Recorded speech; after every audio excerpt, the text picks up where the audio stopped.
PSC-യിലൊക്കെ ഇടയ്ക്ക് ചോദിക്കുന്ന ഒരു ചോദ്യമാണ് അല്ലേ, 800-ന്റെ 33% എത്ര എന്നുള്ളത്. നിങ്ങൾ ഈ ഒരു ക്വസ്റ്റ്യൻ കണ്ടു പേടിക്കൊന്നും വേണ്ട, അത് എളുപ്പം ചെയ്യാവുന്നതേ ഉള്ളൂ. ഞാൻ പറഞ്ഞുതരാം.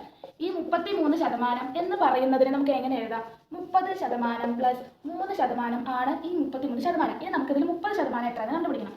30% കണ്ടുപിടിക്കാൻ വേണ്ടിയിട്ട് 10% ഇൻറ്റു 3. 10 ഇൻറ്റു 3 ആണല്ലോ 30. അപ്പോൾ നമുക്ക് ഈ 10% എങ്ങനെ കണ്ടുപിടിക്കാം? ഈ 800 എന്നുള്ളതിൽ ഈ ലാസ്റ്റത്തെ ഒരു ഡിജിറ്റ് വിട്ടുകൊണ്ട് നമ്മളൊരു പോയിന്റ് ചെയ്ത് എത്ര 80. ഈ 80 ആണ് 10%. ഇങ്ങനെയാണ് 10% കണ്ടുപിടിക്കുക കേട്ടോ. ലാസ്റ്റത്തെ ഒരു പോയിന്റ്, ഒരു ഡിജിറ്റ് വിട്ടിട്ട് പോയിന്റ് ചെയ്ത് കഴിഞ്ഞാൽ ബാക്കിയുള്ളതാണ് 10%. ഇൻറ്റു 3 എത്രയാണ്? 240.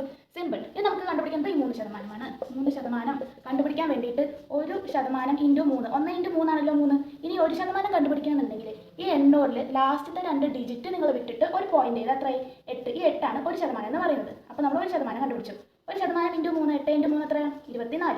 അപ്പോൾ നമ്മൾ 30% കണ്ടുപിടിച്ചു, 3% കണ്ടുപിടിച്ചു. ഇനി ഇത് രണ്ടും കൂടെ നമുക്ക് കൂട്ടിക്കഴിഞ്ഞാൽ 33% കിട്ടി. അപ്പോൾ 240 ആണ് 30%. പ്ലസ് 3% എത്രയാണ്? 24. ഇനി ഇത് രണ്ടും കൂടെ കൂട്ടുന്ന സമയത്ത് നമുക്ക് കിട്ടുന്നത് 264 ആണ്. അപ്പോൾ ഇതാണ് ഉത്തരം. ഇത്രയേ ഉള്ളൂ. So simple. ഇനി ഇതിൽ ലോങ് വീഡിയോ വരുന്നതാണ്. അതിനായിട്ട് ചാനൽ സബ്സ്ക്രൈബ് ചെയ്യുക.